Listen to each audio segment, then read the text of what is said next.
उपाध्यक्ष नीतू कुमारी चौधरीले गरिन् यस्तो काम। कोशी प्रदेश स्थित सुनसरी जिल्लाको सीमावर्ती क्षेत्र बर्जु गाउँपालिकाले बजार अनुगमन, सार्वजनिक सम्पत्तिको संरक्षण र बजार क्षेत्रको सुव्यवस्थापनमा उदाहरणीय कदम चाल्दै स्थानीय सरकारको उत्तरदायी नेतृत्व प्रस्तुत गरेको छ। बर्जु गाउँपालिकाकी उपाध्यक्ष नीतू कुमारी चौधरीको नेतृत्वमा शुरू गरिएको बजार अनुगमन र सड़क अतिक्रमण हटाउने कार्य अहिले बर्जु क्षेत्रका लागि सकारात्मक परिवर्तनको संकेत बन्न थालेको छ। उपाध्यक्ष चौधरीको सक्रियता, प्रत्यक्ष सहभागिता र जिम्मेवारी प्रतिको लगावले स्थानीय सरकारले नागरिकको जीवनमा प्रत्यक्ष प्रभाव पार्न सक्ने उदाहरण देखाएको छ। अनुगमन टोलीको नेतृत्व गर्दै उनी बुधबारको दिन चिमडी बजार क्षेत्रमै पुगिन्, जहाँ उनले सड़क पेटी र सार्वजनिक बाटोमा गरिएको अवैध अतिक्रमण हटाउन व्यवसायीहरूलाई स्पष्ट रूपमा खबरदारी गरेकी थिइन्। एकातर्फ हाट बजारमा खुल्ला रूपमा बेच्ने तरकारी, फलफूल, खाद्यान्न, माछा मासु लगायत अन्य सामग्रीको नापतोल चेक जाँच गराइसँगै खुल्ला रूपमा बिक्री वितरणका लागि राखिएको घरेलु जाँडलाई व्यवस्थित तरिकाले बिक्री वितरणका लागि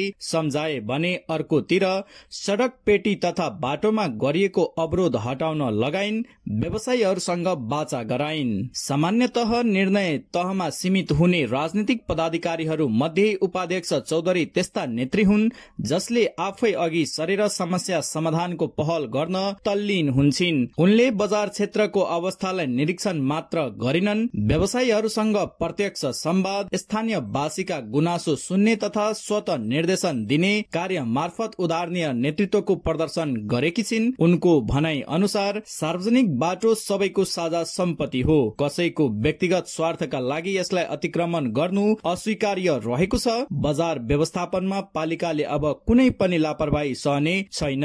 बर्जु गाउँपालिकाले चिमडी बजार क्षेत्रलाई व्यवस्थित र सुरक्षित बनाउने लक्ष्यका साथ बजार व्यवस्थापनलाई प्राथमिकताको पहिलो सूचीमा राखेको छ। बर्जु ताल जस्तो पर्यटकीय गन्तव्यको प्रवेशद्वार रहेको चिमडी बजार बढ्दो अराजकता र अतिक्रमणले पालिका नेतृत्वलाई चिन्तित बनाएको छ। उपभोक्ताको गुनासो, सवारी चाप, पैदल यात्रीको असहजता र बजार क्षेत्रको सौन्दर्य बोध सबैलाई ध्यानमा राखी गाउँपालिकाले दीर्घकालीन योजना सहित तत्काल कार्यवाहीको बाटो नरोजे पनि व्यवसायीहरूलाई उत्तरदायी बनाउन पालिका लागि परेको छ। यस कार्यमा गाउँपालिका, स्थानीय नेपाल प्रहरी, सशस्त्र प्रहरी, इलाका प्रशासन कार्यालय हरिनगर, नापतोल विभाग समेतको सहकार्य रहेको छ, जुन स्थानीय तहको साझा प्रयासको उत्कृष्ट नमुना हो। चिमडी बजारका स्थानीय व्यवसायी र उपभोक्ताहरूले उपाध्यक्ष चौधरीको सक्रिय भूमिकाको खुलेर प्रशंसा गरेका छन्। पहिलो पटक यस्तो देखियो कि नेतृत्व तहका व्यक्तित्व आफै सड़कमा ओर्लेर समस्या समाधानमा लागे। यो पक्कै उदाहरणीय हो, एक स्थानीयले भने। यसरी अगाडि बढेको बजार व्यवस्थापन कार्य अब अन्य गाउँपालिकाहरूको लागि जवाबदेही स्थानीय सरकारको उदाहरण प्रस्तुत गरेको छ। बर्जु गाउँपालिकाले यस कार्यलाई सस्तो लोकप्रियताको रूपमा नलिई निरन्तर अघि बढाउने निर्णय गरेको छ। अनुगमन कार्य नियमित बनाइने, अतिक्रमण दोहोरिएमा कानूनी कारवाही गरिने र स्थानीय बजार सुधार योजना निर्माणको प्रक्रियालाई अगाडि बढाइने योजना बनाएको छ। उपाध्यक्ष चौधरीले स्पष्ट पारिन्, हामी देखिने मात्र होइन, दीर्घकालीन रूपमा बजार क्षेत्र व्यवस्थित गर्ने गम्भीर तयारीमा रहेका छौं। स्थानीय जनताको साथ र समर्थनले यो कार्य अझ प्रभावकारी बन्छ भन्ने विश्वास लिएको छु। यस्तो पहिलो चोटि गरिएको भने होइन, यसअघि समेत उपाध्यक्ष आफै फिल्डमा उत्रेर बर्जु भरिका पसलहरूको अनुगमन गरिएको थियो, जसमा म्याद गुज्रिएका लाखौं मूल्य बराबरको खाद्यान्न तथा पेय पदार्थहरू नियन्त्रणमा लिई नष्ट गरेका थिए। सक्रिय नेतृत्व र जवाबदेही प्रशासनको एक चम्किलो उदाहरण हो